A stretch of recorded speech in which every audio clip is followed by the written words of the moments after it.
Alors, il est l'un des plus proches soutiens d'Alain Juppé et il va nous expliquer un petit peu quelle est la stratégie de l'ancien Premier ministre qui a décidé de hausser le ton en cette fin de campagne.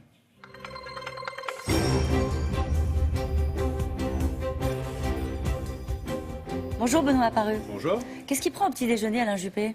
Je ne sais pas. Vous lui Parce poserez que- la question des cornflakes, j'imagine. En ce moment, le ton a sérieusement changé. Il est passé où le code de bonne conduite qu'il avait décidé d'instaurer dans cette campagne des primaires? Sur l'entre-deux tours, on a un petit pic de tension hier. Ça va se calmer très très vite. On a eu quelques autres pics de tension qui ont donné aussi une grosse reprise médiatique il y a quelques semaines. Vous pensez à quoi en Finalement, la particulier? campagne s'est bien passée et la campagne de l'entre-deux tours se passera tout aussi bien. Il y a là encore une volonté d'Alain Juppé de montrer effectivement ses différences avec François Fillon.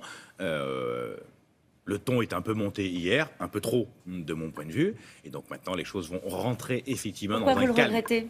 Je ne le regrette pas en tant que tel, mais je pense qu'on a besoin, nous, de démontrer que sur le champ économique, que sur le champ sécuritaire, nous avons des différences avec François Fillon. Ces différences sont légitimes.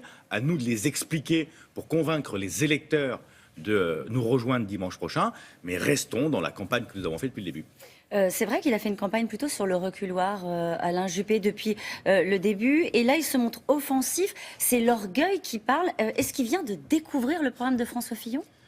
Personne n'a vu, entre guillemets, le programme de François Fillon. En tout cas, ce programme était sous les radars. Vous ne l'avez pas beaucoup regardé, nous non plus, parce que tout le monde était focalisé sur le duel Nicolas Sarkozy-Alain Juppé.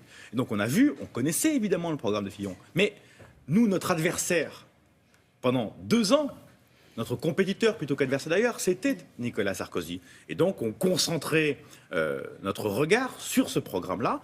Personne n'a vu venir François Fillon, ni dans la classe politique, ni dans la classe médiatique. Et donc, effectivement, nous considérons qu'aujourd'hui, il faut montrer ces différences entre le programme de François Fillon et d'Alain Juppé, tout en précisant qu'on a quand même 80% d'accord entre nos programmes, et qu'il y a quelques nuances, quelques différences, et c'est sur ces sujets-là qu'on veut montrer les écarts. Il y a eu des attaques très fermes de la part d'Alain Juppé sur le contenu du programme de François Fillon.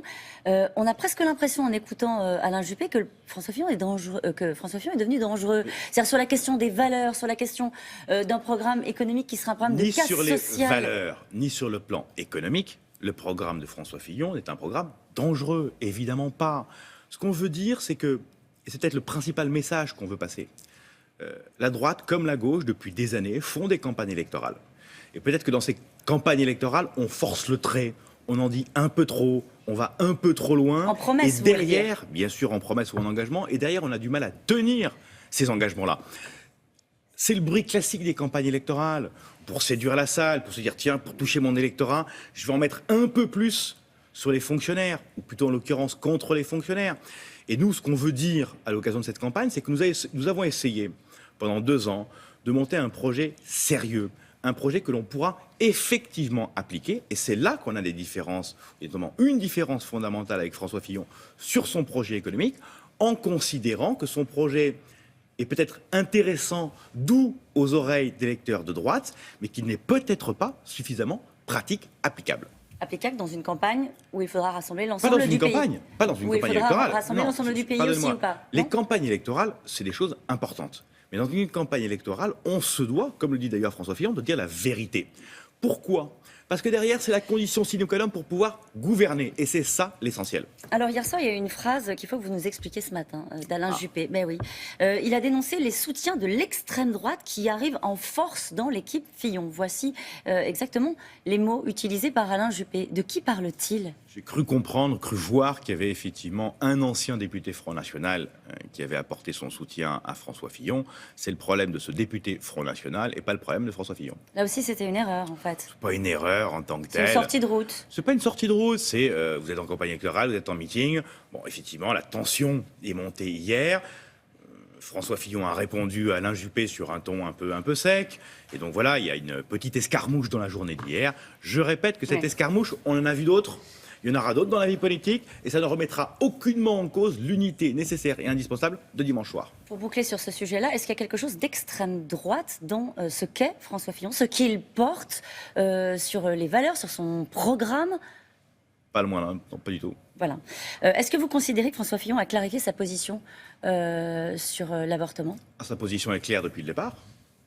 très clair depuis le départ. La position de François Fillon sur l'avortement, c'est de dire « je ne remettrai jamais en cause l'IVG ». Il l'a dit très clairement, depuis longtemps, tout en disant, à titre personnel, je ne suis pas favorable à l'IVG, mais je sais différencier mes positions personnelles de mes positions de chef d'État. Ce que nous avons voulu indiquer en reparlant de cette histoire-là, qu'il avait lui-même évoqué, il n'y a pas 5 ans, hein, mais il y a 2 mois, c'est qu'effectivement, il y avait cette différence entre François Fillon et Alain Juppé, d'une droite que je considère comme peut-être plus moderne, plus contemporaine, qui comprend mieux les évolutions de société par rapport à une droite peut-être plus classique en la matière. Et c'est cette différence-là que nous avons voulu noter. À aucun moment, Alain Juppé n'a dit ni pensé que François Fillon voulait revenir sur l'IVG.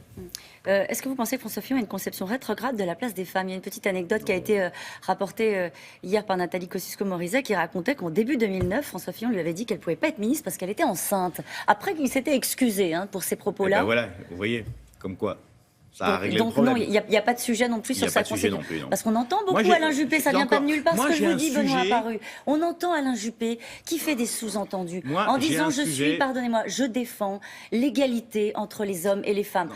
Donc on arrête les sous-entendus sur cette fin de campagne. Sur l'égalité homme-femme, Alain Juppé la défend depuis Chatou. C'était la conclusion de son discours à Chatou. C'est pas nouveau, donc ne lions pas autre chose. Dans son discours de Chatou, en conclusion, il disait 3 choses. 1, il y a 3 sujets, vous, jeunes, que je vous demande de prendre en charge. L'égalité homme-femme, le numérique, l'économie décarbonée. C'est ces sujets-là qui me paraissent essentiels et c'est sur cela que nous devons revenir pour les jours de campagne qui nous restent. Je termine avec une affiche que vous avez certainement vue. C'est une campagne de prévention d'affichage public contre le sida à destination des homosexuels. Le maire Les Républicains d'Angers, Christophe Béchu, a fait retirer ces affiches. C'est un de vos soutiens, comme le rappelait hier François Fillon. Est-ce que vous condamnez l'attitude de ce maire ? C'est pas ce que j'ai fait dans ma ville. Je suis maire de Châlons-en-Champagne. Je n'ai pas fait retirer ces affiches et je ne les ferai pas retirer parce que c'est pas ma conception de la vie démocratique, de la vie publique, de la vie d'affichage, entre guillemets. Vie d'affichage, le terme n'existe évidemment pas, que l'on envoie dans une ville. Je suis pas un grand fanat de cette campagne, mais je ne la retirerai évidemment pas. Merci beaucoup, Benoît Apparu. Bonne fin de campagne alors. Merci. C'est à vous, William. Caroline, à demain. Merci. À demain.